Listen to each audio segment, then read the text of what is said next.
स्वागत है दोस्तों आप सभी लोगों का आपका अपने यूट्यूब चैनल एग्जाम मंत्र में। देखिए आज का क्लास हमारा practice set model paper number 9 होगा। और ये जो है सारे प्रैक्टिस सेट जो हमने पिछले भी कराए थे 8 प्रैक्टिस सेट ये रोजगार भी अंकित भाटी सर जी के हैं। तो सारी क्लासों का लिंक आपको डिस्क्रिप्शन में मिल जाएगा। प्ले लिस्ट भी बनाओ वहां पे जाकर भी आप देख सकते हो। ठीक है, तो चलिए दोस्तों आप क्लास स्टार्ट करने से पहले जो है ना आप सभी लोग लिंक शेयर कर दीजिए। कुछ ही दिन रहेंगे आप लोगों के एग्जाम के, तो आप लोगों का प्रिपरेशन बहुत अच्छे ढंग से चल रहा होगा। देखिए आप लोग जब प्रैक्टिस सेट सॉल्व करो या फिर जब एग्जाम देने जाओ, एक चीज दिमाग में रखना, आप 80+, ठीक है 80+ आपका सही होना चाहिए। ठीक है, आप चाहे अटेम्प्ट 90 कर रहे हो या 85 कर रहे हो, लेकिन इसमें नेगेटिव मार्क्स आए तो आपको 80 का नंबर, आपको 80 नंबर जो लाना है, इस टारगेट लेके चलिएगा जरूर। ठीक है, बिकॉज मेरिट देख रहे हो हर साल जो है कुछ ना कुछ इंक्रीज होता है। अगर आपको कोई एग्जाम में बैठना है तो आपको सीधी बात पैड में 80 के आसपास का नंबर लाना ही है। ठीक है, ये टारगेट लेके चलिएगा और 80 आ गया तो मतलब आप हर एग्जाम में बैठ पाओगे, जो भी आपके इससे रिलेटेड भर्ती निकलेंगे। ठीक है, तो चलिए क्लास स्टार्ट करते हैं। अपना पहला क्वेश्चन देखते हैं, आप लोग लिंक शेयर कर दीजिए। देखिए फर्स्ट क्वेश्चन क्या है, क्वेश्चन नंबर फर्स्ट देखिए। क्वेश्चन नंबर फर्स्ट आपका है, राज्याभिषेक समारोह, राज्याभिषेक समारोह का विवरण जो है निम्नलिखित में से किसमें किया गया। ठीक है, राज्याभिषेक समारोह का विवरण इसमें से किसमें किया गया। केनोपनिषद, विष्णु पुराण, ऐत्रेय ब्राह्मण, अथर्ववेद। देखिए अगर इसमें आंसर की बात करें, आंसर आपका ऐत्रेय ब्राह्मण होगा। ठीक है, ऑप्शन नंबर सी आपका करेक्ट आंसर होगा। ऐत्रेय ब्राह्मण में जो है राज्याभिषेक समारोह का विवरण या वर्णन है। ठीक है, ऑप्शन नंबर सी आपका फर्स्ट आंसर होगा। देखिए आप सभी लोग जो है आंसर पे कमेंट करते रहिएगा, क्योंकि आप लोगों के प्रिपरेशन में फुल ही है लगभग, है ना, तो आप लोग कमेंट करते रहिए, खुद को चेक भी करते रहिए। चलिए नेक्स्ट क्वेश्चन देखते हैं। नेक्स्ट आपका क्वेश्चन नंबर सेकंड देखिए। क्वेश्चन नंबर सेकंड में हमारा क्वेश्चन नंबर सेकंड है, जैनियों द्वारा अपने पवित्र ग्रंथों के लिए सामूहिक रूप से किस शब्द का प्रयोग किया जाता है। ठीक है, जैनियों द्वारा अपने पवित्र ग्रंथों के लिए सामूहिक किस शब्द का प्रयोग किया जाता है, प्रबंध, अंग, निबंध या चरित्र। तो आपका आंसर होगा ऑप्शन नंबर बी, अंग। ठीक है, जैनियों द्वारा अपने पवित्र ग्रंथों के लिए जो सामूहिक रूप से एक शब्द यूज करते हैं, अंग। क्या यूज करते हैं, अंग। ऑप्शन नंबर बी आपका करेक्ट आंसर होगा। ठीक है, चलिए नेक्स्ट क्वेश्चन देखते हैं। नेक्स्ट आपका क्वेश्चन नंबर आपका थर्ड देखिए। क्वेश्चन नंबर आपका थर्ड क्या है, कौन सा वंश जो है मौर्य साम्राज्य के पतन के उपरांत हुआ। ठीक है, मौर्य साम्राज्य के बाद जो है कौन सा वंश आया, शुंग वंश, सातवाहन वंश, गुप्त वंश या फिर हर्यक वंश। ठीक है, देखिए सबसे पहले ध्यान रखिए मौर्य वंश का अंतिम शासक। देखिए पिछले बार पैट में एक क्वेश्चन आया था, मौर्य साम्राज्य का अंतिम शासक कौन है, बृहदत्त। क्या नाम इसका, बृहदत्त है। ठीक है, और बृहदत्त के जो सेनापति, इसके सेनापति ने इसकी हत्या कर दिया था। सेनापति का नाम पुष्यमित्र सुंग। ठीक है, पुष्यमित्र सुंग ने बृहदत्त का हत्या करके नए वंश की स्थापना की और उसका नाम क्या रखा, सुंग वंश। ठीक है, तो मौर्य वंश के पतन के बाद सुंग वंश पूरा। ठीक है, चलिए नेक्स्ट क्वेश्चन देखते हैं। नेक्स्ट आपका क्वेश्चन होगा क्वेश्चन नंबर फोर्थ देखिए। क्वेश्चन नंबर फोर्थ क्या है, विक्रमशिला विश्वविद्यालय की स्थापना धर्मपाल ने की थी। देखिए पहला क्वेश्चन यहाँ ये क्वेश्चन बन रहा है, विक्रमशिला विश्वविद्यालय की स्थापना किसने की, धर्मपाल ने की। ठीक है, और यह विश्वविद्यालय किस शताब्दी के शुरुआत में स्थापित हुआ है, शुरुआत में पूछा है। ठीक है, ध्यान रखिएगा 9वीं शताब्दी, 10वीं शताब्दी, 7वीं शताब्दी या 6ठी शताब्दी। तो इसमें आपका आंसर क्या होगा, देखिए विश्वविद्यालय की स्थापना की शुरुआत की पूछे। अगर आपके अंत में पूछे, देखिए ये 8वीं शताब्दी के अंत में इसका स्थापना हुआ था। किसकी, विक्रमशिला विश्वविद्यालय की स्थापना 8वीं शताब्दी के अंत में हुआ था और 9वीं शताब्दी के प्रारंभ में कहा जाता है। 9वीं शताब्दी, यहाँ 8वीं वाला आपका ऑप्शन में नहीं है, तो आपका आंसर कौन सा, 9वीं शताब्दी के शुरुआत में या प्रारंभ में हुआ था इसका स्थापना विक्रमशिला विश्वविद्यालय की। ऑप्शन नंबर फर्स्ट जो आपका करेक्ट आंसर हो रहा है। चलिए नेक्स्ट क्वेश्चन देखते हैं। नेक्स्ट आपका क्वेश्चन नंबर आपका 5। क्वेश्चन नंबर 5 क्या, गंगे कौन चोल या गंगा नदी के विजेता की उपाधि प्राप्त की थी, किसने प्राप्त की थी, राज राजा चोल, विजयलाल चोल, राजेंद्र चोल प्रथम या राजाधिराज चोल।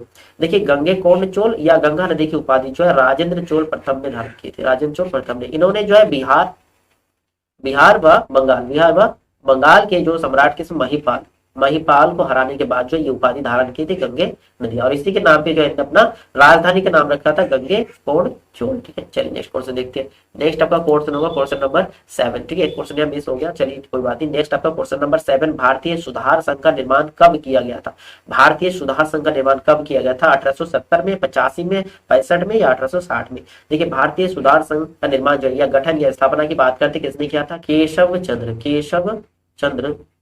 चंद्र सेन ने किया था। ठीक है, कब किया था, 1870 में किया था। कब किया था, 1870 में भारतीय सुधार संघ का निर्माण या स्थापना। चलिए नेक्स्ट क्वेश्चन देखते हैं। नेक्स्ट आपका क्वेश्चन होगा क्वेश्चन नंबर 8 देखिए। क्वेश्चन नंबर आपका 8 क्या है, अल्लूरी सीताराम राजू भारत के किस राज्य के आदिवासी स्वतंत्र सेनानी थे। अल्लूरी सीताराम राजू जब भारत के किस राज्य से संबंधित, गुजरात, महाराष्ट्र, आंध्र प्रदेश या बिहार। तो इसमें आपका आंसर होगा आंध्र प्रदेश। ठीक है, आंध्र प्रदेश से संबंधित थे, आंध्र प्रदेश से थे अल्लूरी सीताराम राजू, भारत के आंध्र प्रदेश राज्य से थे जो आदिवासी स्वतंत्रता सेनानी थे। ठीक है, अल्लूरी सीताराम राजू के नाम पे ही जो है आंध्र प्रदेश हर साल प्रत्येक साल जो है 4 जुलाई को उत्सव मनाते हैं, 4 जुलाई को उत्सव मनाते हैं। चलिए नेक्स्ट क्वेश्चन देखते हैं। नेक्स्ट आपका क्वेश्चन होगा क्वेश्चन नंबर 9 देखिए। क्वेश्चन नंबर आपका 9 क्या है, 1923 को जो है झंडा सत्याग्रह या ध्वज सत्याग्रह किस शहर में आयोजित किया गया था? नागपुर में, अहमदाबाद में, बॉम्बे में या कलकत्ता में? देखिए 1923 में जो है झंडा सत्याग्रह या ध्वज सत्याग्रह जो है जबलपुर और नागपुर में किया गया था। यानी कि आपका ऑप्शन कौन सा होगा? ऑप्शन फर्स्ट आपका करेक्ट आंसर होगा। ऑप्शन फर्स्ट आपका सही आंसर होना। चलिए नेक्स्ट क्वेश्चन देखते हैं। नेक्स्ट आपका क्वेश्चन नंबर 10। देखिए क्वेश्चन नंबर आपका 10 क्या? क्वेश्चन नंबर आपका 10 कह रहा है ब्रिटेन की महारानी विक्टोरिया को भारत की साम्राज्ञी किस अधिनियम के तहत घोषित किया? कि ब्रिटेन की महारानी विक्टोरिया को भारत की महारानी किस अधिनियम के तहत जो घोषित किया गया था? 1873 अधिनियम, 1861 भारत परिषद अधिनियम, 1892 भारत परिषद अधिनियम या 1876 शाही उपाधि अधिनियम? बताइए क्वेश्चन नंबर आपका 10 का आंसर क्या होगा? देखिए इसमें आपका आंसर होगा 1876। ठीक, 1876 शाही उपाधि अधिनियम। नाम ही पता चला शाही उपाधि अधिनियम। ठीक है, इस नियम के अनुसार, ठीक है, इस अधिनियम के अनुसार ब्रिटेन की जो महारानी विक्टोरिया इसको भारत के महारानी या सामग्री घोषित किया गया था। ठीक है, क्वेश्चन नंबर आपका 10 का आंसर हो गया ऑप्शन नंबर डी। क्लियर है? चलिए नेक्स्ट क्वेश्चन देखते हैं। नेक्स्ट आपका क्वेश्चन नंबर 11। देखिए क्वेश्चन नंबर 11 क्या? राजस्थान की वस्त्र नगरी का नाम क्या है? राजस्थान की वस्त्र नगरी का नाम क्या है? उदयपुर, अजमेर, सीकर या भीलवाड़ा? बताइए क्वेश्चन नंबर 11 का आंसर क्या होगा? देखिए क्वेश्चन नंबर 11 का आंसर होगा आपका भीलवाड़ा। क्या? भीलवाड़ा भारत के राजस्थान राज्य से है।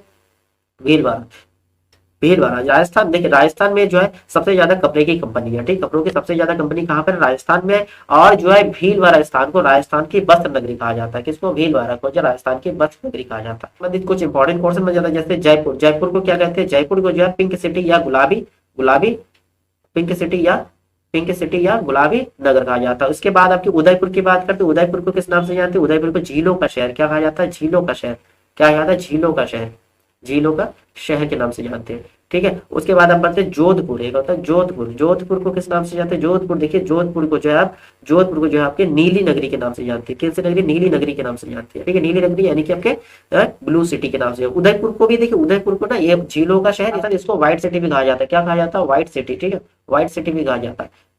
ठीक है, चलिए फिर हम नेक्स्ट क्वेश्चन में चलते हैं। नेक्स्ट आपका क्वेश्चन होगा क्वेश्चन नंबर आपका 12। क्वेश्चन नंबर आपका 12 क्या कह रहा है? क्वेश्चन नंबर 12 कह रहा है निम्न श्रेणी का भूरा कोयला कहलाता है। निम्न श्रेणी का, ठीक है, एक उच्च कोटि की होगी कि निम्न श्रेणी का जो भूरा कोयला क्या कहलाता है? मैग्नेटाइट, लिग्नाइट, बॉक्साइट या फिर लिमोनाइट? बताइए क्वेश्चन नंबर 12 का आंसर क्या होगा? देखिए निम्न श्रेणी का भूरा कोयला क्या कहलाती है? कहलाता है लिग्नाइट। ठीक है, लिग्नाइट कहलाएगा। ऑप्शन नंबर बी जो है आपका करेक्ट आंसर होगा। ठीक है, क्योंकि इसमें जो है सबसे कम मात्रा में कार्बन उपस्थित होते हैं, इसलिए इसको निम्न कोटि का कोयला कहलाते हैं। चलिए नेक्स्ट क्वेश्चन देखते हैं। नेक्स्ट आपका क्वेश्चन होगा क्वेश्चन नंबर 12। क्वेश्चन नंबर आपका 12 कह रहा है विश्व का सबसे बड़ा गर्म स्थल कौन सा है? कालाहारी, गोबी, थार या फिर सहारा? देखिए सारे नाम आपको पता चल रहा है, ये डेजर्ट के नाम है ना, मरुस्थल के। विश्व का सबसे बड़ा गर्म मरुस्थल आपसे पूछा है, तो आपका क्वेश्चन नंबर 13 का आंसर क्या होगा? सहारा होगा। ठीक है, ऑप्शन नंबर डी आपका करेक्ट आंसर होगा। सहारा मरुस्थल जो है सबसे गर्म है। ठीक है, सबसे गर्म है। चलिए नेक्स्ट क्वेश्चन देखते हैं। क्वेश्चन नंबर आपका 14 देखते हैं। पृथ्वी के निम्न में से किस परत में जो है वायुमंडलीय ओजोन परत अधिकतर केंद्रित है? ठीक है, कौन सी परत में है? क्षोभ मंडल में है, क्षोभ मंडल में, मध्य मंडल में है, समताप मंडल में या फिर महामंडल में? बताइए क्वेश्चन नंबर आपका 14 का आंसर क्या होगा? देखिए आपसे पूछा है ओजोन परत। ओजोन परत किसमें है? ओजोन परत दोस्तों आपका समताप मंडल में है। किसमें? समताप मंडल में। ठीक है, समताप मंडल। ऑप्शन नंबर सी जो है आपका करेक्ट आंसर होगा। अगर समताप मंडल की अगर विड्थ की बात करते हैं 10 किलोमीटर से लेकर 10 किलोमीटर से जो है 50 किलोमीटर की होता है। ठीक है, 10 किलोमीटर से 50 किलोमीटर की ऊंचाई तक होगी। एरोप्लेन के उड़ने के लिए आदर्श जो है समताप मंडल ही होता है। ठीक है, वायुयान के उड़ने के लिए, यानी कि एरोप्लेन के उड़ने के लिए जो है समताप मंडल को आदर्श माना जाता है। चलिए नेक्स्ट क्वेश्चन देखते हैं। नेक्स्ट आपका क्वेश्चन होगा क्वेश्चन नंबर आपका 15 नंबर। देखिए क्वेश्चन नंबर आपका 15 कह रहा है निम्नलिखित में से कौन सा नाभिकीय शक्ति जो है संयंत्र उत्तर प्रदेश में स्थित है? नाभिकीय शक्ति संयंत्र न्यूक्लियर प्लांट की बात करें, कौन सा? कैगा होगा, नरोरा, कल्पक्कम या काकरा पर? बताइए इसमें से यूपी में कौन सा है? यूपी में आपका होगा नरोरा। ठीक है, नरोरा जो है यूपी में पड़ता है। आपके नाभिकीय शक्ति संयंत्र उत्तर प्रदेश में कौन सा है? नरोरा है, नरोरा। ठीक है, नरोरा जो उत्तर प्रदेश में। और कैगा की बात करते हैं, ये कैगा जो आपके किसमें पड़ेगा? कर्नाटक, ध्यान रखिए कर्नाटक में क्या है। ठीक है, अब कल्पक्कम की बात करें, कल्पक्कम जो आपके तमिलनाडु में, कहाँ पर है? तमिलनाडु में। ठीक है, तमिलनाडु में। ठीक है, और आपके रह गया काकरा, और रह गया आपके काकरा पर, ये जो आपके गुजरात में। कहाँ पर है दोस्तों? गुजरात में। ठीक है, गुजरात में। क्लियर है? चलिए नेक्स्ट क्वेश्चन देखते हैं। ठीक है, नाभिकीय संयंत्र हो गया सारे। चलिए नेक्स्ट क्वेश्चन देखते हैं। नेक्स्ट आपका क्वेश्चन रखिए क्वेश्चन नंबर 16। क्वेश्चन नंबर 16 क्या है? इंसॉल्वेंसी एंड बैंकरप्सी कोड किस वर्ष लागू हुई? इंसॉल्वेंसी एंड बैंक्रप्सी कोड किस वर्ष लागू हुई? 2016 को, 2017 को, 2015 को या 2019 को? तो इसमें आपका आंसर क्या होगा? आंसर होगा 2016 को लागू हुआ। ठीक है, 2016 को लागू हुआ। नेक्स्ट क्वेश्चन देखते हैं। नेक्स्ट आपका क्वेश्चन नंबर 17। देखिए क्वेश्चन नंबर आपका 17 क्या करें? क्वेश्चन नंबर 17 काफी इंपॉर्टेंट क्वेश्चन है। प्रधानमंत्री जनधन योजना किसके द्वारा शुरू की गई? प्रधानमंत्री जनधन योजना किसके द्वारा शुरू की गई थी? योजनाओं से संबंधित आप लोगों को क्वेश्चन जरूर मिलेगा। श्रीमती वसुंधरा राजे, श्री नरेंद्र मोदी, श्री मनमोहन सिंह जो है, या फिर श्री अशोक गहलोत जो है। बताइए क्वेश्चन नंबर 17 का आंसर क्या होगा? क्वेश्चन नंबर 17 सिंपल से आपको क्या है, आप लोगों का आंसर पता होगा, नरेंद्र मोदी द्वारा। ठीक है, श्री नरेंद्र मोदी द्वारा जो है प्रधानमंत्री जनधन योजना शुरू की गई थी। और आपसे पूछे कब घोषणा की गई थी, तो आपका घोषणा इसमें 15 अगस्त 2014 को किया गया था। घोषणा कब किया गया था? 15 अगस्त 2014 में। लेकिन इस योजना का अगर प्रारंभ की पूछे तो प्रारंभ आपके 28 अगस्त को हुआ था। कब हुआ था? 28 अगस्त 2014 को प्रारंभ हुआ था। लेकिन घोषणा की बात करते हैं, घोषणा आपके 15 अगस्त 2014 को किया गया था और उसके बाद 28 अगस्त 2015 को जो इसका क्या हुआ? प्रारंभ हुआ, ये योजना प्रारंभ हुआ। चलिए नेक्स्ट क्वेश्चन देखते हैं। नेक्स्ट आपका क्वेश्चन होगा क्वेश्चन नंबर आपका 18। देखिए क्वेश्चन नंबर आपका 18 क्या? भारत सरकार का कौन सा मंत्रालय भारत की विदेश व्यापार नीति से संबंधित है? कौन सा मंत्रालय जो है भारत के विदेश व्यापार नीति से संबंधित है? रक्षा मंत्रालय, विदेश मंत्रालय, वाणिज्य और उद्योग मंत्रालय या गृह मंत्रालय? बताइए क्वेश्चन नंबर 18 का आंसर क्या होगा? ठीक है, आपका क्वेश्चन है भारत सरकार का कौन सा मंत्रालय जो है भारत के विदेश व्यापार नीति से संबंधित है? आपका होगा वाणिज्य एवं उद्योग मंत्रालय। ऑप्शन नंबर सी जो आपका करेक्ट आंसर होगा, वाणिज्य एवं उद्योग मंत्रालय। ठीक है, आपका करेक्ट आंसर है। चलिए नेक्स्ट क्वेश्चन देखते हैं। नेक्स्ट आपका क्वेश्चन नंबर 19। क्वेश्चन नंबर 19 का एयर इंडिया को हाल ही में भारत सरकार की विनिवेशन योजना के तहत टाटा समूह को बेचा गया। किसको बेचा गया? टाटा समूह को बेचा गया एयर इंडिया में। कितने प्रतिशत हिस्सेदारी का विनिवेश किया गया? 75%, 100%, 50% या 25%? तो इसमें आपका आंसर क्या होगा? इसमें आपका आंसर होगा विनिवेश योजना के तहत टाटा समूह को दिया 100% हिस्सेदारी के साथ। ठीक है, ऑप्शन नंबर बी जो है ये आपका करेक्ट आंसर होगा, 100%। चलिए नेक्स्ट क्वेश्चन देखते हैं। नेक्स्ट आपका क्वेश्चन होगा क्वेश्चन नंबर 20। देखिए क्वेश्चन नंबर आपका 20 क्या है? भारतीय प्रधानमंत्री ने 1000 और 500 के नोटों के विमुद्रीकरण की घोषणा कब की? जो कि नोटबंदी हुए थे 1000 और 500 का, ये कब हुए थे? नवंबर 2016 रात 8 बजे, 9 नवंबर 2016 9 बजे, 8 नवंबर 2016 रात 8 बजे या फिर 7 नवंबर 2016 7 बजे? बताइए 20 का आंसर क्या हो रहा है? 8 नवंबर 2016 8 बजे किया था घोषित। ठीक है, 8 नवंबर 2016 को घोषणा किया था भारतीय प्रधानमंत्री द्वारा 1000 और 500 के नोटों का विमुद्रीकरण। ठीक है, अगर आपसे क्वेश्चन पूछते हैं भारत में अब तक कितने बार विमुद्रीकरण हुआ, तो 3 बार हुआ। कितने बार हुआ? 3 बार हुआ। पहली बार जो हुआ था कब? पहली बार 1946 में हुआ था। 1946 में हुआ था। उस समय जो है 1000 और नोट जो है इसमें विमुद्रीकरण किया गया था। और उसके बाद दूसरी बार कब हुआ था? पहली बार 1946 में हुआ था। दूसरी बार कब हुआ था? सेकंड टाइम जो हुआ था, सेकंड टाइम 1978 को हुआ था। कब हुआ था? 1978 को हुआ था। 1978 को हुआ था मोरारजीभाई देसाई द्वारा 1000 और 5000 और 10,000 के नोटों का प्रचलन में हटा दिया गया। किसके द्वारा किए गए थे? मोरारजीभाई देसाई द्वारा किए गए थे। उसके बाद आपके तीसरी बार 2016 में। ठीक है, अभी 2016 में। तो कितने बार हो गया विमुद्रीकरण? 3 बार विमुद्रीकरण हो चुका है। चलिए नेक्स्ट क्वेश्चन देखते हैं। नेक्स्ट आपका क्वेश्चन होगा क्वेश्चन नंबर आपके 21। क्वेश्चन नंबर 21 क्या है? देखिए क्वेश्चन नंबर आपका 21 कह रहा है निम्नलिखित युग्मों में से कौन सा एक सुमेलित नहीं है? जो आपसे सुमेलित नहीं है वही आपका आंसर होगा संविधान का भाग एक तरफ विषय देके रखा है। देखिए भाग 2 में कौन सा विषय है? भाग 2 में देखिए भाग 2 में नागरिकता का विषय, बिल्कुल करेक्ट, ध्यान रखिएगा। भाग 2 में नागरिकता का विषय। अब भाग 3 की बात करते हैं। भाग 3 में क्या? मूल अधिकार। भाग 3 में जो है मूल अधिकार, ये भी आपकी इंपॉर्टेंट है। अब भाग 4 की बात करते हैं। भाग 4 में नीति निर्देशक तत्व। भाग 5 की बात करते हैं। भाग 5 में क्या है? भाग 5 में दोस्तों संघ है। ठीक है, संघ होगा, यहाँ पर मूल कर्तव्य नहीं है, संघ होगा। ठीक है, तो आपका क्वेश्चन सुमेलित जो नहीं है वो पूछा, तो आपका आंसर क्या हो रहा है? आंसर होगा option number D. Option number D. अच्छा, एक क्वेश्चन बनता है जो राजभाषा भारत का राजभाषा कौन से भाग में है? ये आपका होगा भाग, ये आपके भाग 17 में। ठीक है, भाग 17 में है। ठीक है, ध्यान रखिएगा, भाग 17 में जो है भारत की राजभाषा का वर्णन है। ठीक है, इसके अलावा भारत के निर्वाचन की बात करते हैं। किसके निर्वाचन की बात करते हैं? निर्वाचन वाला भी इंपॉर्टेंट बनता है। ये आपके भाग 15 में है। किसमें? भाग 15 में। चलिए नेक्स्ट क्वेश्चन देखते हैं। नेक्स्ट आपका क्वेश्चन नंबर 22। देखिए क्वेश्चन नंबर आपके 22 क्या कह रहा है? क्वेश्चन नंबर 22 भारतीय संविधान के निम्नलिखित अनुच्छेदों में कौन सा राज्य की विधानसभाओं के संरचना का प्रावधान प्रस्तुत करता है? किसके विधानसभा किस अनुच्छेद के अंतर्गत आता है? अनुच्छेद 170, 76, 178 या उपयुक्त में से कोई नहीं? देखिए भारतीय संविधान के अनुच्छेद 170, कौन सा? अनुच्छेद 170 में जो राज्य के विधानसभाओं का संरचना का वर्णन है। ठीक है, किसमें? 170 में, ध्यान रखिए 170 में। भारतीय संविधान के अनुच्छेद 170 के अनुसार किसी भी राज्य में विधानसभा के सदस्यों की संख्या होती है। अगर अधिकतम पूछे, अधिकतम कितने सदस्य हो सकता है, अधिकतम जो है 500 हो सकता है। कितने, अधिकतम 500 हो सकते हैं। और न्यूनतम पूछे, न्यूनतम कितने सदस्य हो सकते हैं, न्यूनतम आपके 60 है। ठीक है, चलिए नेक्स्ट क्वेश्चन देखते हैं। नेक्स्ट आपका क्वेश्चन होगा क्वेश्चन नंबर 23। देखिए क्वेश्चन नंबर आपका 23 क्या है। क्वेश्चन नंबर 23 कह रहा है निम्नलिखित, क्वेश्चन नंबर 23, निम्नलिखित में से कौन सा संवैधानिक संशोधन भारत में पिछड़ी जातियों के लिए राष्ट्रीय आयोग के गठन से संबंधित है। ठीक है, पिछड़ी जातियों के लिए राष्ट्रीय आयोग के गठन से संबंधित है।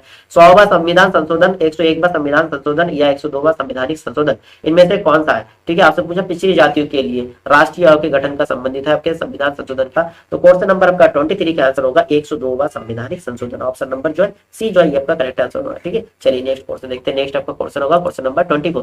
क्वेश्चन नंबर 24 क्या कर रहा है। क्वेश्चन नंबर 24 आपके निम्नलिखित में से किसका कार्यकाल राष्ट्रपति की इच्छा पर निर्भर है। राष्ट्रपति की इच्छा पर निर्भर है। भारत के महान्यायवादी, राज्यों के राज्यपाल, भारत के नियंत्रक एवं महालेखा परीक्षक। अब इसमें से जो कौन कौन सा ऑप्शन सही है, केवल फर्स्ट सही है, सेकंड और फर्स्ट दोनों सही है, सेकंड और फर्स्ट और थर्ड दोनों सही है, या सेकंड और थर्ड दोनों सही है। बताइए क्वेश्चन नंबर 24 का आंसर क्या होगा।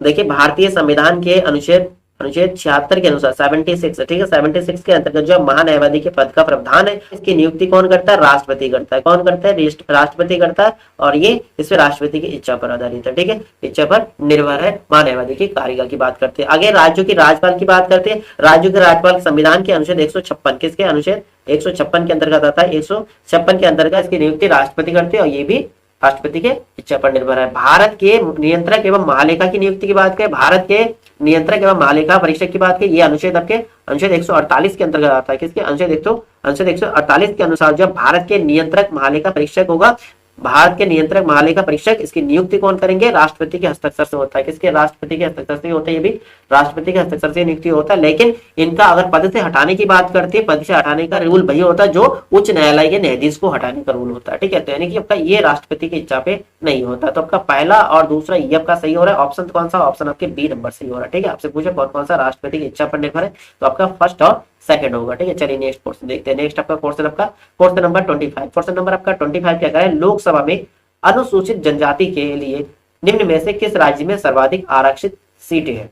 मध्य प्रदेश में, बिहार में, गुजरात में या उत्तर प्रदेश में। बताइए क्वेश्चन नंबर 25 का आंसर क्या होगा। देखिए लोकसभा में अनुसूचित जनजातियों के लिए अधिकतम सीटों का आरक्षण किसमें है, मध्य प्रदेश राज्य में। किस राज्य में, मध्य प्रदेश राज्य में। ध्यान रखिएगा मध्य प्रदेश राज्य में। ओके, नेक्स्ट क्वेश्चन देखते हैं। नेक्स्ट आपका क्वेश्चन नंबर 26। क्वेश्चन नंबर 26 क्या है, आकाश नीला क्यों दिखाई देता है। साइंस का क्वेश्चन है। देखिए आकाश का रंग नीला क्यों दिखाई देता है। सभी रंगों का प्रकाश सही अनुपात है। सभी रंगों का प्रकाश सही अनुपात है, बिल्कुल नहीं। नीले रंग को छोड़कर श्वेत प्रकाश के सभी रंग हवा के अणुओं द्वारा सर्वाधिक प्रकीर्णन होता है, बिल्कुल नहीं। श्वेत प्रकाश हवा के सभी अणुओं को परिक्षेपित करते नहीं।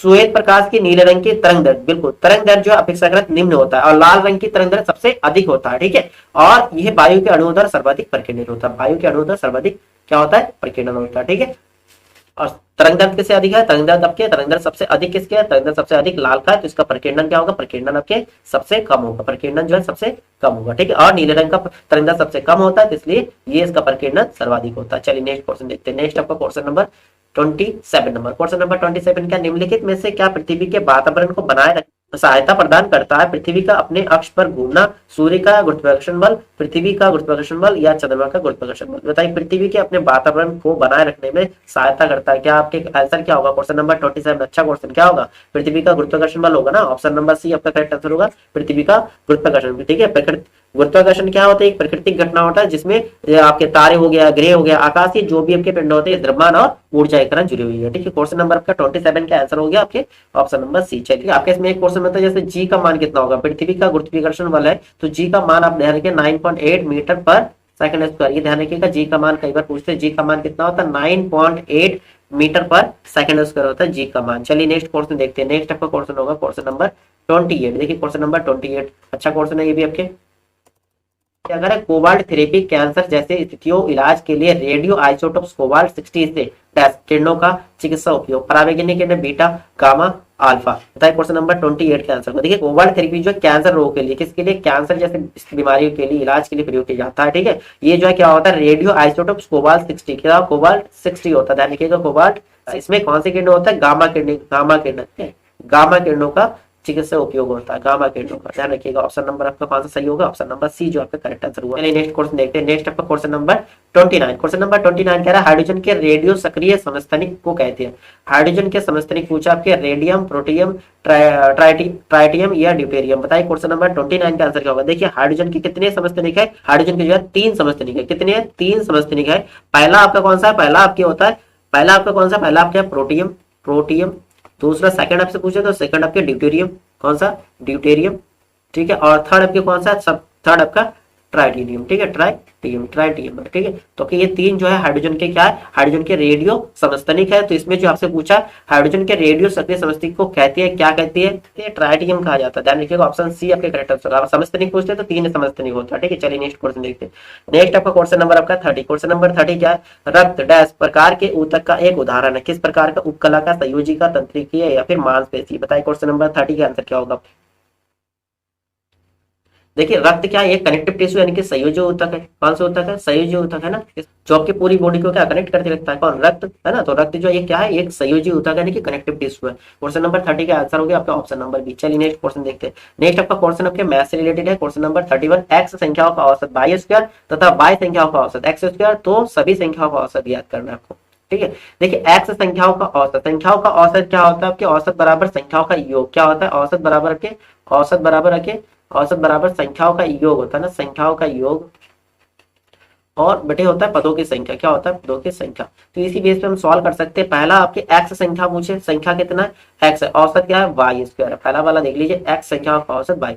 तो इसमें संख्याओं का योग क्या, वाई स्क्वायर आपके क्या देखे रखा है, औसत देखे रखा है। यहाँ संख्याओं का योग हो जाता है, संख्याओं का योग, और पदों की संख्या आपका एक्स देख रखा है। आप यहाँ गुना करेंगे क्रॉस तो एक्स वाई स्क्वायर होगा, ठीक है। इधर आपके संख्याओं का योग हो गया, संख्याओं का योग। इसी प्रकार आपकी यहाँ बाई संख्याओं का औसत एक्स स्क्वायर, सेम दैट। अब अगर इसमें भी संख्याओं का योग निकालेंगे, बाई के एक्स का गुना हो जाएंगे, तो ये भी आपके क्या होगा, एक्स स्क्वायर वाई हो जाएगा। यहाँ पर संख्याओं के, ये पहला वाला हो गया, दूसरा वाला दोनों का मिला के पूछा है। तो यहाँ आपके संख्या क्या हो गया, संख्या आपके पहला हो गया एक्स, दूसरा आपके वाई। तो एक्स संख्याओं का योग कितना आया, एक्स संख्याओं का योग आपके एक्स वाई स्क्वायर आ गया, एक्स वाई स्क्वायर। और वाई संख्याओं का योग कितना आ गया, वाई संख्या का एक्स स्क्वायर वाई आ गया, एक्स स्क्वायर वाई, ठीक है। पदों की संख्या आपकी कितना हो गया, एक्स और वाई दोनों ऐड करेंगे। ऊपर देखिए आप कॉमन क्या आ रहा है, एक्स वाई कॉमन आ रहा है ना। तो इसमें आप कॉमन लेने के बाद क्या देखते हो, एक्स वाई कॉमन है तो पहले बचे वाई, यहाँ बचते आपके एक्स वाई और एक्स हो गए, नीचे आपके x plus y, x plus y. ये सिमिलर है, कट जाएंगे, आपका रहेगा एक्स वाई, ठीक है। एक्स वाई आपका आंसर होना चाहिए। आंसर आपका ऑप्शन नंबर बी जो है आपका करेक्ट आंसर है। क्वेश्चन नंबर आपका 31 का क्लियर है। क्वेश्चन नंबर 31 का आंसर हो गया ऑप्शन नंबर बी। चलिए नेक्स्ट क्वेश्चन देखते हैं। नेक्स्ट आपका क्वेश्चन नंबर 32। देखिए क्वेश्चन नंबर 32 क्या है। क्वेश्चन नंबर 32 कह रहा है ए बी तथा सी 3 छात्र, ए बी और सी, ठीक है। बी का अंक देखे रखा है 220, बी का कितना देखे रखा है 220। अब बी जो अगर इसको 100 लेते हैं तो इसमें से क्या इसका जो है 18% अधिक है, ए को बी से 18% अधिक। तो भाई इसको 118% होगा, 118% होगा 220 का 118% अंक जो इसको मिल गया। तो यानी कि आपके 220 का हम निकालेंगे 118%, 118%, और जो ए को सी से 12% कम, अगर हम 12% यानी कि 88% के इक्वल होगा, ये ए का मान जो है 88% के इक्वल होगा, सी के 88% के बराबर आपके ए का मान होगा। यानी कि हम बता सकती है कि जो सी का 88%, सी का हमारा कितना, सी का 88% जो होगा वो जो है ए का मान आपके 220 का 118%, ठीक है। अब चाहे परसेंटेज काट दीजिए, कोई दिक्कत, नीचे 100 लिखेंगे कट जाएंगे।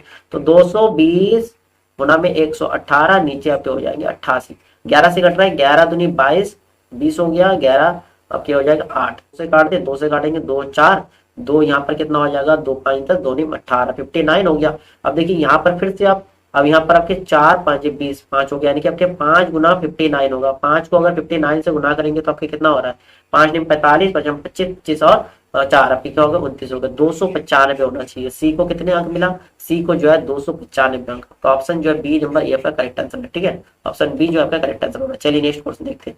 नेक्स्ट आपका question number 33। Question number 33 1/3 divide 1/3 फिर गुना में 1/3। अब यहाँ पर देखिए यहाँ बॉडमस का रूल लगा, यहाँ पर 1/3 डिवाइड 1/3 और फिर ऑफ लगा। बॉडमस आप फुल फॉर्म, बॉडमस आप देखते हो ब्रैकेट ऑफ, ठीक, ब्रैकेट ऑफ डिवाइड। तो ऑफ को पहले सॉल्व किया जाता है और यहाँ पर डिवाइड को पहले सॉल्व किया जाएगा, ध्यान रखिएगा। तो 1/3 यहाँ डिवाइड को मल्टीप्लाई में चेंज करेंगे तो 3 ऊपर 1 नीचे, ऑलरेडी यहाँ पर 1/3 ये मल्टीप्लाई में, नीचे हम 1/3 इसको हम चेंज करेंगे इसको हम डिवाइड में रखे रहते हैं 1/3 और यहाँ ऑफ की जगह पे क्या हो जाएगा मल्टीप्लाई, पहले मल्टीप्लाई सॉल्व करना, इधर माइनस का 1/9। चलिए सॉल्व कर, 3 से 3 कट जाएंगे, आपका ऊपर रह जाएगा 1/3 रह गया।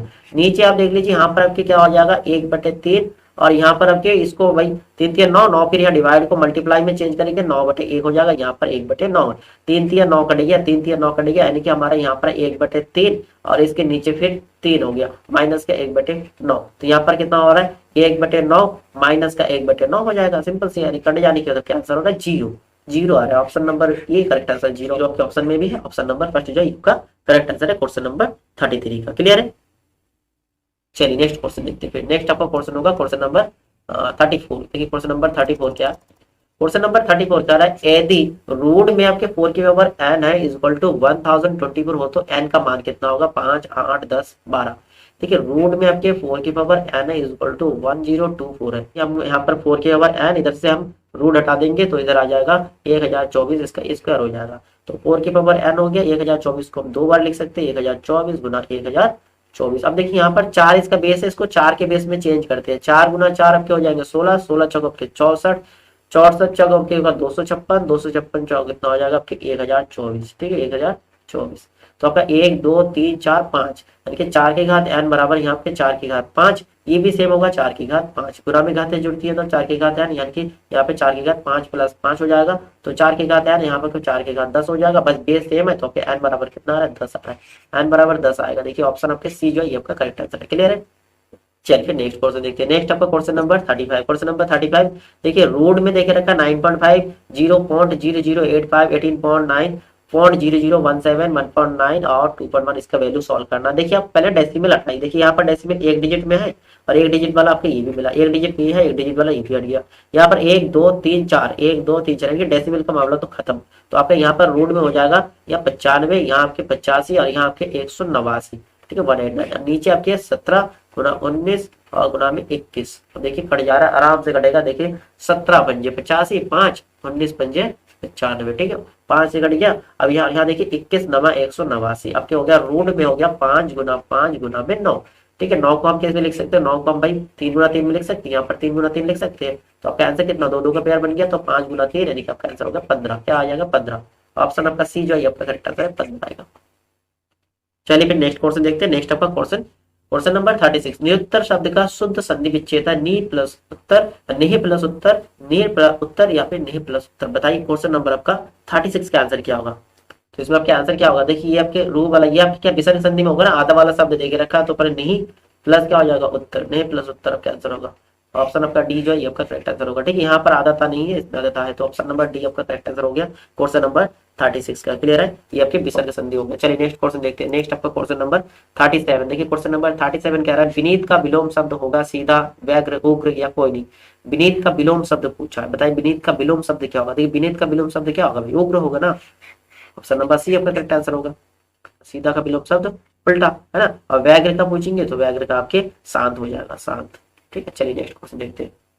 नेक्स्ट आपका क्वेश्चन होगा क्वेश्चन नंबर 38 ना, क्वेश्चन नंबर 38। देखिए क्वेश्चन नंबर 38 क्या है, कान काटना मुहावरे का अर्थ है कटखना होना, चतुर होना, मूर्ख होना, विनम्र होना। कान काटना, बताइए क्वेश्चन नंबर 38 का आंसर क्या होगा। देखिए कान काटना सिंपल से क्या है, चतुर होना, ठीक है, इसका अर्थ क्या होगा चतुर होना। चलिए नेक्स्ट क्वेश्चन देखते हैं। नेक्स्ट आपका क्वेश्चन 39। क्वेश्चन नंबर 39 क्या कह रहा है, इनमें से कौन सा विलोम सा, इनमें से कौन एक विलोम युग नहीं है। गुण दोष, उनका दोष बिल्कुल सही है। पाप का पुण्य बिल्कुल सही है। न्यून का अधिक, न्यून को उनका अधिक हो जैसे होता है बिल्कुल सही है। बृहत का विशाल, भाई बृहत का क्या होगा भाई, बृहत मतलब से सिंपल से बड़े के लिए बात, बृहत मतलब भाई ये भी विशाल है ये भी विशाल है, दोनों चीज का मतलब सिमिलर हो गया, ये आपका विलोम शब्द नहीं है, समानार्थी हो गया, ठीक है। ऑप्शन नंबर आपका डी जो है आपका करेक्ट आंसर है क्वेश्चन नंबर 39 का। क्वेश्चन होगा क्वेश्चन नंबर 40। देखिए क्वेश्चन नंबर 40 क्या, रत्नाकर का पर्यायवाची शब्द है समुद्र, पतंग, समाधि या संसार। रत्नाकर, रत्नाकर का आपके पर्यायवाची शब्द पूछा, बताइए रत्नाकर का पर्यायवाची शब्द क्या होगा। देखिए रत्नाकर के पर्यायवाची शब्द की बात करते हैं, रत्नाकर के पर्यायवाची पहला तो आपके हो जाए सागर, सागर, रत्नाकर सागर हो गया। फिर आपके बारिद समुद्र, ठीक है, किसके पर्यायवाची हो जाएंगे, समुद्र का। ऑप्शन नंबर जो है ये आपका करेक्ट आंसर रत्नाकर का पर्यायवाची समुद्र हो जाएंगे। चलिए नेक्स्ट क्वेश्चन देखते हैं। नेक्स्ट आपका क्वेश्चन नंबर 43। क्वेश्चन नंबर 43 का, मेड ऑफ आर्टिफिशियल सब्सटेंस या मटेरियल।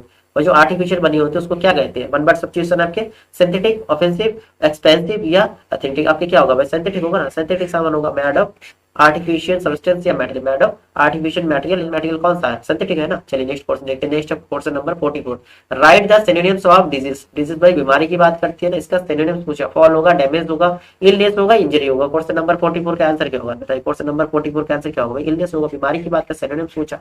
चलिए नेक्स्ट क्वेश्चन देखते हैं। नेक्स्ट आपका question number 45, write the antonyms of discretion. Discretion का आपका एंटोनिम्स बताना है। होपलेसनेस, डिसबिलीव, डिसबिलीव या फिर आपके वेनरेशन या फिर मैनिफेस्टेशन। बताइए क्वेश्चन नंबर 45 का आंसर क्या होगा? डिसक्रेशन मीनिंग होता है डैमेजिंग अ हॉली थिंग्स। डैमेजिंग अ हॉली थिंग्स, कोई भी पवित्र चीज का डैमेज करना, ठीक है। डैमेजिंग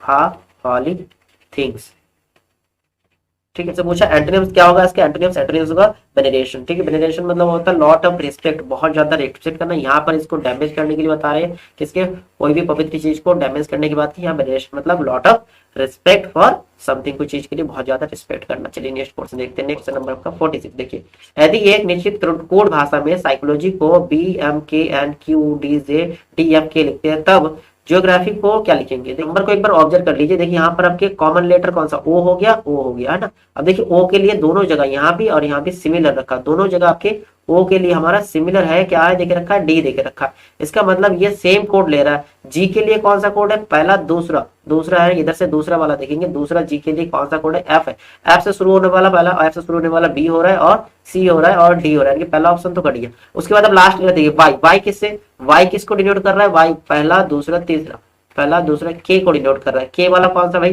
के वाला आपका ये एफ वाला नहीं होगा, एल वाला नहीं होगा, ये वाला होगा, ठीक। आप चाहो तो सभी लेटर को भी मैच करके देख सकते हो। पहले हम लास्ट और फर्स्ट देखते हैं, तो इससे हमें टाइम सेविंग होता है, जल्दी क्वेश्चन को सॉल्व कर सकते हैं। चलिए नेक्स्ट क्वेश्चन देखते हैं। नेक्स्ट आपका क्वेश्चन नंबर 47, आपके मिनट और घंटे के सुई के बीच 9:53 पर बने कोण कितना डिग्री होगा? कितना? 9:53 है, उसमें कोण कितना डिग्री का होगा आपसे पूछा। देखिए इसमें आप फार्मूला पे आराम से सॉल्व करते हैं। ये आपका एच आवर्स का, ये आपके मिनट का, है ना। देखते हैं मिनट की सुई ना, मिनट की सुई जो है घंटे से आगे है, तो हमारा फार्मूला क्या हो जाता है? हमारा फार्मूला होता है, आपका फार्मूला होता है m गुना 11/2 माइनस हो जाएगा आपके, माइनस हो जाएगा आपका h गुना 30, ये आपका डिग्री आ जाएगा आपके। देखिए m की जगह कितना है? 53 और गुना में करेंगे 11/2, 11/2 से गुना करेंगे, 11/2 से गुना करेंगे और इधर h हमारा 9 घंटे है और इसको 30 से गुना करेंगे। चलिए सॉल्व करिए। देखिए यहाँ पर आपके 11×3 = 33, 11×5 = 55 और 58, यहाँ आपके 2 हो गया। यहाँ आपके 9×3 = 27, 270 डिग्री हो गया, 70, ठीक है। तो यहाँ पर काट दिए, 2 दूनी 4, फिर बचा ये 18 हो गया, 2 × 18, 2 × 1 = 2 और फिर 2 × 5 = 10, माइनस का 270, माइनस करेंगे 0.5 वैसे ही रहेगा। 1 0 1 हो जाएगा, 9 में से 7 गए 2, 21.5 डिग्री। देखिए 21.5 डिग्री कौन सा ऑप्शन है? बिल्कुल ऑप्शन नंबर बी जो है ये आपका करेक्ट आंसर होगा, ठीक है। आप फार्मूला नोट कर लीजिएगा। जब घंटे की सुई आगे होगा तो ये वाला वैल्यू आगे लिखा जाता है, बाद में लिखा जाता है, और कुछ नहीं, ठीक है। चलिए नेक्स्ट क्वेश्चन देखते हैं। नेक्स्ट आपका क्वेश्चन हो जाएगा क्वेश्चन नंबर 48। देखिए क्वेश्चन नंबर आपका 48 क्या है? निम्नलिखित श्रृंखला में प्रश्नवाचक चिन्ह के स्थान पर कौन सी संख्या आएगी? 23, 200, 23, 110 और 17। उसके बाद क्वेश्चन में 70 आएगा, 85 आएगा, 90 आएगा या फिर 80।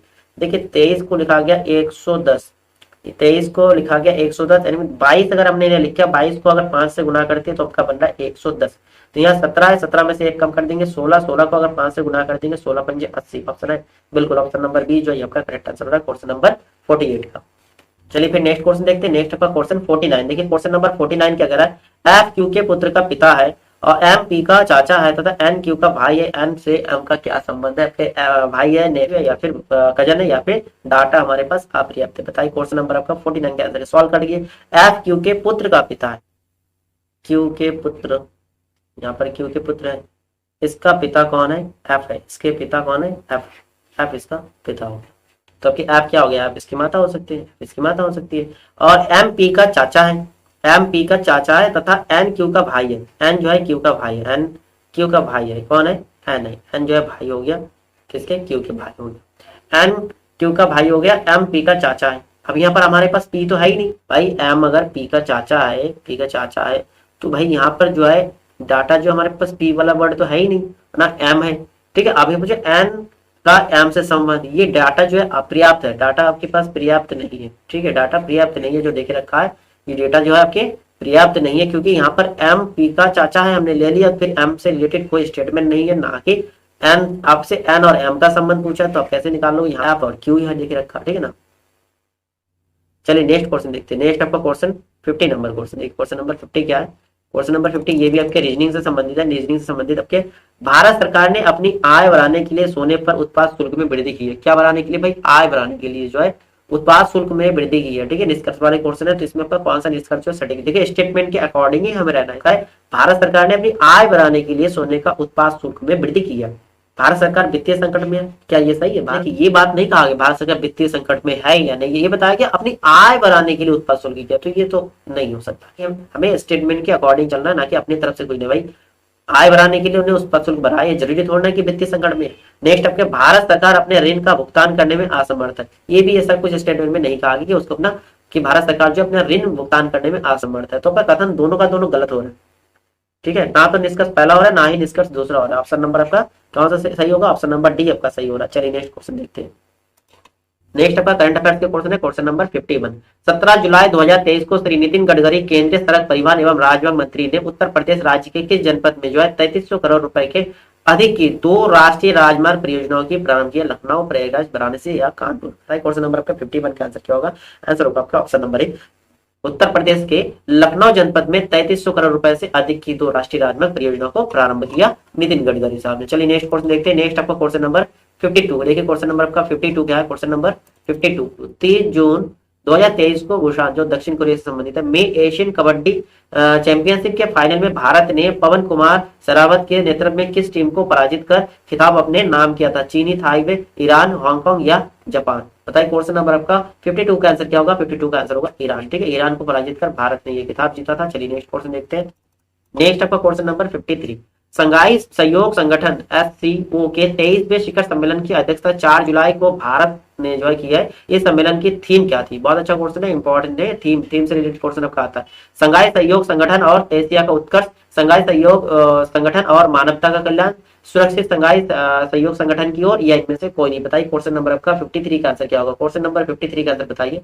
देखिए क्वेश्चन नंबर आपका 53 का आंसर होगा ऑप्शन नंबर सी, सुरक्षित संघाई सहयोग संगठन की ओर, ठीक है। ये थीम था आपके SCO के 23वें शिखर सम्मेलन में, ठीक है। चलिए नेक्स्ट क्वेश्चन देखते हैं। नेक्स्ट आपका क्वेश्चन होगा question number 54 number question. Question number 54 क्या है? जुलाई 2023 में अमेरिका की बिजनेस मैगजीन फोर्ब्स ने एक रिपोर्ट जारी की जिसके अंतर्गत 100 सबसे अमीर अमेरिकी महिलाओं की सूची में कितने भारतवंशी महिलाओं ने स्थान प्राप्त किया? 4, 6, 8 या फिर 10? बताइए क्वेश्चन नंबर 54 का आंसर क्या होगा? आंसर होगा ऑप्शन नंबर 4, भारतवंशी महिलाओं ने इसमें अपना स्थान प्राप्त किया। ठीक है कि बिजनेस मैगजीन फोर्ब्स ने एक रिपोर्ट जारी किया, उसमें भारतवंशी महिलाओं के 4 महिलाओं ने ना रैंक हासिल किया। चलिए नेक्स्ट क्वेश्चन देखते हैं। नेक्स्ट आपका question 55 number, Vajpayee the asset of the Hindu right 1924 से 1970 पुस्तक जिसमें भारत के पूर्व दिवंगत प्रधानमंत्री अटल बिहारी वाजपेयी के प्रारंभिक वर्षों का जिक्र है, इसके लेखक कौन है? YS राजन, TN शेषन, अभिषेक चौधरी या फिर सज्जन कुमार? बताइए क्वेश्चन नंबर 55 का आंसर क्या होगा? देखिए इसमें आंसर होगा आपको अभिषेक चौधरी, ठीक है। अभिषेक चौधरी द्वारा लिखे गए Vajpayee the asset of the Hindu right 1924 to 1977। चलिए नेक्स्ट क्वेश्चन देखते हैं। नेक्स्ट आपका क्वेश्चन होगा क्वेश्चन नंबर 56। देखिए क्वेश्चन नंबर आपका 56 का है, अंतर्राष्ट्रीय बाघ दिवस 29 जुलाई। देखिए अंतर्राष्ट्रीय बाघ दिवस कब मनाया जाता है? 29 जुलाई। कब? 29 जुलाई के अवसर पर केंद्रीय राज्य मंत्री अश्विनी कुमार चौबे ने एक रिपोर्ट जारी की है जिसके अनुसार भारत के किस राज्य में बाघों की सबसे अधिक संख्या दर्ज की गई? उत्तराखंड, कर्नाटक, मध्य प्रदेश या फिर आंध्र प्रदेश? बताइए क्वेश्चन नंबर 56 का आंसर क्या होगा? देखिए आपको पता होगा मध्य प्रदेश, ठीक है। मध्य प्रदेश में बाघों की सबसे अधिक संख्या। चलिए नेक्स्ट क्वेश्चन देखते हैं। नेक्स्ट क्वेश्चन आपका क्वेश्चन नंबर 57। देखिए क्वेश्चन नंबर 57 क्या करें, किस देश की सरकार ने हाल ही में वहां के सुप्रीम कोर्ट की शक्ति को सीमित करने वाले विवादित विधेयक को पारित किया? ठीक है, किस देश की सरकार ने हाल ही में वहां के सुप्रीम कोर्ट की शक्ति को सीमित करने वाले विवादित विधेयक को जो पास किया? भारत, चीन, ब्राजील या फिर इजराइल? बताइए क्वेश्चन नंबर 57 का आंसर क्या होगा? इजराइल। ऑप्शन नंबर डी जो है आपका करेक्ट आंसर होगा। चलिए नेक्स्ट क्वेश्चन देखते हैं। नेक्स्ट आपका क्वेश्चन 58 नंबर। क्वेश्चन नंबर 58 क्या कह रहा है, भारत से बाहर तंजानिया देश के शहर जांजिबार में बन रहे भारतीय प्रौद्योगिकी संस्थान मद्रास के कैंपस परिसर की प्रथम महिला डायरेक्टर किसे नियुक्त किया गया? नीरजा सेठी, इंदिरा नूई, श्रियंका पाटिल या फिर प्रियस अगलायम? बताइए क्वेश्चन नंबर 58 का आंसर क्या होगा? क्वेश्चन नंबर 58 का आंसर होगा ऑप्शन नंबर डी, प्रीति अगलायम। चलिए नेक्स्ट क्वेश्चन देखते हैं। नेक्स्ट आपका क्वेश्चन नंबर 59। देखिए क्वेश्चन नंबर 59 क्या है? क्वेश्चन नंबर 59 क्या है, किस एयरलाइंस को स्काई ट्रैक्स द्वारा वर्ष 2023 का विश्व की सर्वश्रेष्ठ विमानन कंपनी के पुरस्कार प्रदान किया गया? एमिरेट्स, सिंगापुर, इंडिगो या फिर गो फर्स्ट? ठीक है, किस एयरलाइंस को जो है स्काई ट्रस्ट द्वारा वर्ष 2023 का विश्व की सर्वश्रेष्ठ विमानन कंपनी का पुरस्कार प्राप्त हुआ? आपके क्वेश्चन नंबर 59 का आंसर होगा ऑप्शन नंबर बी सिंगापुर। ठीक है, ऑप्शन नंबर बी सिंगापुर आपका करेक्ट आंसर होगा। चलिए नेक्स्ट क्वेश्चन देखते हैं। नेक्स्ट क्वेश्चन आपका क्वेश्चन नंबर 60। देखिए क्वेश्चन नंबर आपका 60 क्या है? क्वेश्चन नंबर आपका 60 कह रहा है केंद्रीय बजट 2023-24 के अंतर्गत 7 प्राथमिकताओं को ध्यान में रखते हुए नीतियां निर्धारित की गई है। निम्नलिखित में से इन 7 प्राथमिकताओं में सम्मिलित नहीं है? पर्यटन विकास, समावेशी विकास, हरित विकास या अवसंरचना और निवेश। बताइए कौन सा जो है 7 प्राथमिकताओं में शामिल नहीं है? आपसे कोई 7 प्राथमिकता है उनमें शामिल नहीं है, इनमें से कौन सा? तो इसमें आपका आंसर होगा ऑप्शन नंबर ए पर्यटन विकास। ठीक है, पर्यटन विकास जो है 7 प्राथमिकताओं में सम्मिलित नहीं है। चलिए नेक्स्ट क्वेश्चन देखते हैं। नेक्स्ट आपका क्वेश्चन 61 नंबर इडुक्कू बांध किस नदी के ऊपर बनाया गया? पेंगुमल्ला नदी, आलियार नदी, बेदवाती नदी या फिर परियार नदी? बताइए क्वेश्चन नंबर 61 का आंसर। देखिए इडुक्कू बांध भारत के केरल राज्य में, कहां पर है? केरल राज्य में। कौन से राज्य में? केरल राज्य में है। ठीक है, और ये कौन सी नदी के पर है? ये आपके पेरियर नदी है, पेरियर नदी के ऊपर बनाया गया। ऑप्शन नंबर डी जो है इसका करेक्ट आंसर होगा। चलिए नेक्स्ट क्वेश्चन देखते हैं। नेक्स्ट आपका क्वेश्चन 62 नंबर। क्वेश्चन नंबर 62 क्या है? निम्न विकल्पों में से दिया गया कौन सा युग्म जो है गलत है? कौन सा गलत है? सिलंबम तमिलनाडु, लाठी कर्नाटक, कलिरपट्टू केरल या फिर गतका पंजाब? बताइए इसमें से जो है ये नृत्य है, इसमें से कौन सा जो है सुमिलित नहीं है? ये आपसे पूछा। देखिए क्वेश्चन नंबर 62 का आंसर क्या होगा? देखिए सिलंबम तमिलनाडु बिल्कुल सही है। लाठी कर्नाटक ये जो है गलत देखे रखा है, ये जो है गलत देखे रखा। कलारियापट्टू ये केरल का बिल्कुल सही है। गतका ये पंजाब की, ये भी सही है। ठीक है, आपसे जो रॉन्ग वाला गलत वाला वो आपसे पूछा तो आपका आंसर क्या होगा? आंसर होगा ऑप्शन नंबर बी जो है आपका करेक्ट आंसर होगा। देखिए लाठी नृत्य कहाँ की है? लाठी जो आपके पश्चिम बंगाल की है। कहाँ पे? पश्चिम बंगाल की है, जबकि ये देख रखा है कर्नाटक के लिए। ठीक है, पश्चिम बंगाल होगा। चलिए नेक्स्ट क्वेश्चन देखते हैं। नेक्स्ट आपका क्वेश्चन होगा क्वेश्चन नंबर 63। ठीक है, क्वेश्चन नंबर 63 क्या? ISSF ब्लू क्रॉस ऑनर पाने वाले पहले भारतीय कौन है? सानिया मिर्जा, अभिनव बिंद्रा, सचिन तेंदुलकर या फिर राहुल द्राविड़? राहुल द्राविड़। बताइए क्वेश्चन नंबर आपका 63 का आंसर क्या होगा? देखिए क्वेश्चन नंबर 63 का आंसर होगा अभिनव बिंद्रा। ठीक है, अभिनव बिंद्रा को ISSF ब्लू क्रॉस ऑनर पाने वाले ये जो है प्रथम भारतीय बिंद्रा, जो 2008 में जो है बीजिंग ओलंपिक में गोल्ड मेडलिस्ट है। बीजिंग ओलंपिक में गोल्ड मेडल स्वर्ण पदक जीते थे बीजिंग ओलंपिक में 2008 में। चलिए नेक्स्ट क्वेश्चन देखते हैं। नेक्स्ट आपका क्वेश्चन नंबर 64। क्वेश्चन नंबर 64 क्या? निम्नलिखित में से किस देश की कोई भी सीमा समुद्र से नहीं लगती है? समुद्र से नहीं। बांग्लादेश, पाकिस्तान, म्यांमार, नेपाल। देखिए बांग्लादेश का है, पाकिस्तान का है, म्यांमार का है, ये तीनों देशों की जो है सीमा समुद्र से लगती है, लेकिन नेपाल की सीमा जो समुद्र से नहीं लगती है। क्वेश्चन नंबर आपका 64 का आंसर हो गया ऑप्शन नंबर डी। चलिए नेक्स्ट क्वेश्चन देखते हैं। नेक्स्ट आपका क्वेश्चन आपका 65 नंबर विश्व जनसंख्या दिवस कब मनाया जाता है? 17 जुलाई, 11 जुलाई, 13 जुलाई या फिर 16 जुलाई? बताए क्वेश्चन नंबर 65 का आंसर क्या होगा? विश्व जनसंख्या दिवस कब? 11 जुलाई को मनाया जाता है। Option number B correct answer होगा। देखिए 17 जुलाई की बात करते हैं। 17 जुलाई को जो है विश्व अंतर्राष्ट्रीय न्याय दिवस, अंतर्राष्ट्रीय न्याय दिवस 17 जुलाई। ठीक है, चलिए नेक्स्ट क्वेश्चन देखते हैं। नेक्स्ट आपका क्वेश्चन नंबर 66 पटाखा किस देश की मुद्रा है? मकाऊ, पनामा, लाओस या मैक्सिको? बताइए क्वेश्चन नंबर आपका 66 का आंसर क्या होगा? पटाखा किस देश की मुद्रा है? मकाऊ। ठीक है, मकाऊ होगा। ऑप्शन नंबर फर्स्ट आपका करेक्ट आंसर होगा। मकाऊ देश की जो है मुद्रा है। देखिए पनामा की मुद्रा की बात करें, पनामा की मुद्रा पनामायन है। ठीक है, क्या है? पनामायन। और लाओस की मुद्रा की बात करते हैं, लाओस की मुद्रा क्या? लाओ कीप। ठीक है, मैक्सिको की मुद्रा की बात करें, मैक्सिकन पेसो है। Mexican peso. चलिए नेक्स्ट क्वेश्चन देखते हैं। नेक्स्ट आपका क्वेश्चन होगा क्वेश्चन नंबर 67। देखिए क्वेश्चन नंबर 67 क्या? निम्नलिखित में से किस राज्य के राज्य विधानमंडल में एक सदन है? ठीक है, राज्य विधानमंडल में केवल एक सदन है। आंध्र प्रदेश, कर्नाटक, गुजरात या महाराष्ट्र? बताइए क्वेश्चन नंबर 67 का आंसर क्या है? देखिए इसमें जो आपके पूछा किस राज्य में विधानमंडल एक सदन है, तो आपका होगा गुजरात। क्या होगा? गुजरात। ऑप्शन नंबर सी जो आपका करेक्ट आंसर है। और देखिए भारत के केवल 6 राज्य, भारत के केवल 6 राज्य, कितना राज्य? 6 राज्यों में जो है 2 सदन है। कितने राज्यों में? 6 राज्यों में है। इसमें 6 राज्य कौन कौन से? पहला आंध्र प्रदेश। ठीक है, सेकंड आपके बिहार, फिर आपके अपना उत्तर प्रदेश भी है, इसमें उत्तर प्रदेश में भी 2 सदन है। ठीक है, फिर आपके कर्नाटक, कौन सा? कर्नाटक। ठीक है, 6 राज्यों के। और फिफ्थ नंबर आपके हो जाएंगे, फिफ्थ नंबर आपके महाराष्ट्र में भी है। कहाँ है? महाराष्ट्र में भी 2 सदन है। महाराष्ट्र और फिर तेलंगाना। ठीक है, ये 6 राज्यों में जो है 2 सदन प्रणाली है। चलिए नेक्स्ट क्वेश्चन देखते हैं। नेक्स्ट आपका क्वेश्चन होगा क्वेश्चन नंबर 68। देखिए क्वेश्चन नंबर आपका 68 क्या? पंडित जसराज ने निम्नलिखित में से किस श्रेणी में अपना प्रतिष्ठा स्थापित किया है? साहित्य लेखन में, वाद्य वादन में, शास्त्रीय गायन में या शास्त्रीय नृत्य में? पंडित जसराज, ठीक है, पंडित जसराज ने किसमें अपना प्रतिष्ठा स्थापित किया? आपने बताया नंबर 68 का। देखिए पंडित जसराज जो है शास्त्रीय गायन में, किसमें? शास्त्रीय गायन में अपना प्रतिष्ठा स्थापित किया। क्वेश्चन नंबर आपका 68 का आंसर हो गया option number C. Pandit Jasraj जी को पद्मश्री, पद्म भूषण और पद्म विभूषण तीनों अवार्ड मिल चुके हैं, ठीक है। कौन कौन सी? पद्मश्री, पद्म भूषण और पद्म विभूषण तीनों अवार्ड इनको मिल चुके हैं। चलिए नेक्स्ट क्वेश्चन देखते हैं। नेक्स्ट आपका क्वेश्चन नंबर 69। देखिए 69 नंबर क्वेश्चन, ग्लोबल वार्मिंग के लिए जिम्मेदार gas carbon dioxide, nitrous oxide, methane, उपयोग सभी। सभी लोगों को पता होगा इसका आंसर क्या होगा? उपयोग सभी। चाहे कार्बन डाइऑक्साइड की बात करें, नाइट्रस ऑक्साइड की बात करें, ये मेथेन, ये जो है ग्लोबल वार्मिंग के लिए जिम्मेदार है, ठीक है। क्वेश्चन नंबर आपका 69 का आंसर हो गया ऑप्शन नंबर डी। चलिए नेक्स्ट क्वेश्चन देखते हैं। नेक्स्ट आपका क्वेश्चन 70 नंबर। क्वेश्चन नंबर 70 क्या है? क्वेश्चन नंबर 70 क्या है? पुस्तक India export trade and prospects for self sustainable growth, पुस्तक के लेखक कौन है? शशि थरूर, मनमोहन सिंह, अटल बिहारी वाजपेयी या नरेंद्र मोदी? तो इसमें आपका आंसर क्या होगा? आंसर होगा option number B, Manmohan Singh ji, ठीक है। मनमोहन सिंह इसका लेखक का। पुस्तक Indian export trades and prospects for self sustainable growth, इसके लेखक आपके मनमोहन सिंह जी का, ठीक है। तो दोस्तों यहाँ पर आपके प्रैक्टिस सेट आपके 70% का हो गया। देखिए आपके रह गया मैथ और हिंदी के पैराग्राफ, ठीक है। मैंने छोड़ आता होगा सिंपल से वो पैराग्राफ में छोड़ दिया। तो आप लोगों को क्लास कैसा लगा आप जरूर बताइए। तो लाइक और शेयर करना ना भूलिए, अपने दोस्तों को शेयर भी कर दीजिए, ठीक है। चलिए आप लोगों से फिर नेक्स्ट क्लास में मिलते हैं, तब तक के लिए जय हिंद, थैंक यू।